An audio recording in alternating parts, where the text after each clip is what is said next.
evicted, but the truth is that Logan Paul was bound to get kicked out eventually.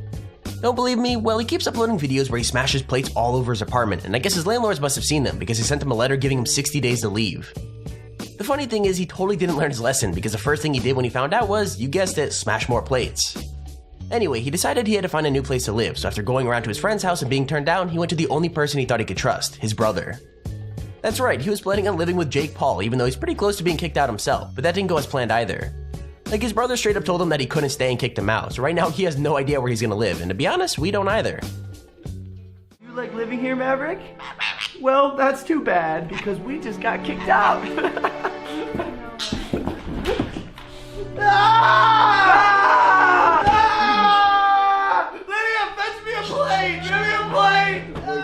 You are hereby notified that pursuant to California Civil Code Section 1946, the tenancy from month to month under which you hold the possession of hereinafter described premises is terminated 60 days after the service on you of this notice. 60 days? You are hereby required to quit and deliver up the possession of the hereinafter described premises to the landlord agent who is authorized to receive the possession of the same landlord. Logan, that's 2 months. Dude, guys, we have to. Bro, what does Evan think of this? Evan, nice shirt. We got evicted, bro. We got evicted. Why don't you have any opinions on this? Come on, bro. This is bad. Like, Other video, The Landlord from Hell. I mean, to be fair, there are a lot of red flags in her story that should have been noticed, but I don't think she deserved all the craziness that happened to her. Basically, Tana Mojo's lease was up and she was looking for a new place, and she found a huge gorgeous house on Craigslist for way cheaper than she expected. Now, things were kind of weird, like the landlord said the last renters moved out because of lightning damage, even though they lived in Las Vegas, and he said to keep the bills in his name, but obviously she loved the house so much she didn't care. Like, everything was cool and she paid 3 months rent up front, but then the landlord changed the rent due date without telling her and started sending her eviction notices. Crazy, right? But the worst part is whenever she called him up, he told her it was all a big misunderstanding until one day he said he wanted his house back and that police would be there in an hour to kick them out. So yeah, I think the wise lesson here is get a solid contract and really test your landlord before you move in.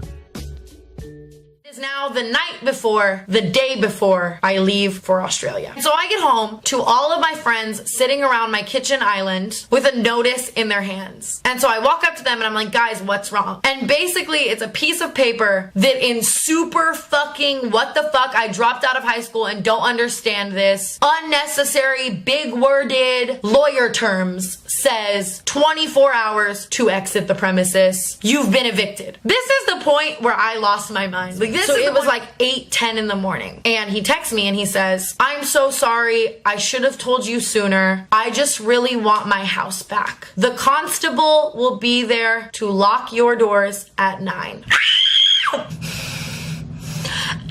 So then I look up what that means, what a constable is, what all that kind of stuff is. And basically a constable is a person that deals with severe evictions where people won't get out of their house and they come in. They're also like a police officer, and like if you don't leave your house willingly, they make you leave and then they drill giant locks on all. They can't just do it because they feel like it, but this guy just seems like a completely unreasonable person. Like, PewDiePie's office is completely soundproofed and that's where he normally films, but sometimes if he's filming collabs, he'll use the living room where there's more space. Now, you're probably thinking that his videos are pretty loud, and you're totally right, but the thing is that he made sure he was never filming for more than an hour, plus he was filming in the middle of the day.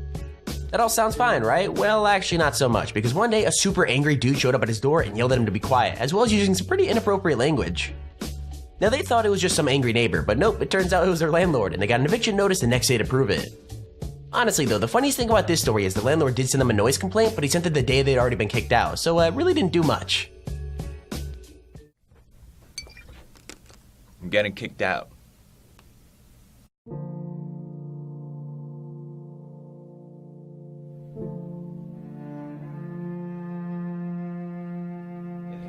Then we get a letter. See, it gets my tears on it even. So sad. And it says, you're required to leave below address after the 29th of June, 2016. Basically the day after we have ever gotten a noise complaint, ever. It's fucking bullshit, alright? We spent so much time. Now we gotta move because of some homophobe. Which is pretty much it, you know? If we ever got a complaint saying, hey, you're being too loud, can you try and be more quiet? We would not shoot in that room anymore. And then we get one complaint and we get kicked out. It's fucking bullshit. Plus, if you're gonna be a landlord in Brighton, the gay capital of UK, And it's just a neighbor deciding to make someone's life miserable, and that just sucks. So I'll go ahead now and give you the quick version of the story. Basically, pretty boy Fredo was in the elevator with his dog, and when he saw another couple, he asked if they could wait for the next one because he didn't want the dog to jump at them or lick at them. Now that's totally reasonable, especially since the couple had tons of stuff in their hands that the dog could knock over, but obviously the guy didn't think so. Apparently that's when he started throwing out super racist language and yelling, and he only calmed down when Fredo started filming. Then Fredo told the building manager what was going on, but the next day they got a note giving them 20 days to get rid of the dog, otherwise they had to leave too. Basically, the couple complained about the dog and called it super aggressive, so even though the management knew about him, he had to go. And obviously Fredo wasn't just going to get rid of his pet, so he only had 2 weeks to find a new place, but the good news is he managed it. Like, him and his pregnant girlfriend managed to settle down in a brand new house, and best of all, they won't get yelled at just for using an elevator.